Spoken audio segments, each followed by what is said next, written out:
Hi friends, welcome to our channel Lakshmi kitchen. పప్పు మునగాకు తెలగపిండి కూర ఎలా చేయాలో చేసి చూపిస్తాను. ఒక కప్పు కందిపప్పు తీసుకుని 2 సార్లు కడుక్కోవాలి. ఒక గ్లాసు వాటర్ పోసుకుని స్టవ్ మీద పెట్టుకోవాలి. సిమ్లో పెట్టుకుని 80% ఉడకనివ్వాలి. 80% ఉడికాక ఒక అరకప్పు ఒలిసిన ఎల్లుల్లిపాయలు వేసుకోవాలి. అరకప్పు తెలగపిండి వేసుకోవాలి. ఎల్లుల్లిపాయలు తెలగపిండి మొత్తం కలిసేలా కలుపుకోవాలి. ఒక కప్పు మునగాకు శుభ్రం చేసుకుని వేసుకోవాలి. మొత్తం మునగాకు కలిసేలా కలుపుకుని 2 నిమిషాలు ఉడకబెట్టుకోవాలి. అర స్పూన్ పసుపు వేసుకోవాలి. అర స్పూన్ కారం, 1 స్పూన్ ఉప్పు. పసుపు, ఉప్పు, కారం కలిసేలా కలుపుకోవాలి.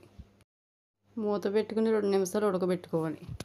ఇదేనండి, మన పప్పు తెలగపిండి రెడీ అయిపోయింది. ఇప్పుడు తాలింపు పెట్టుకోవాలి.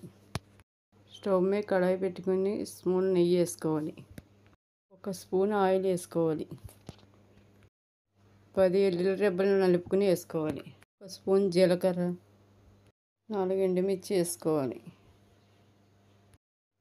మొత్తం ఫ్రై చేసుకోవాలి.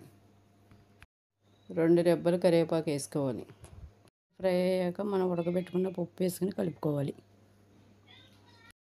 అంతేనండి, పప్పు తెలగపిండి మునగాకు రెడీ అయిపోయింది.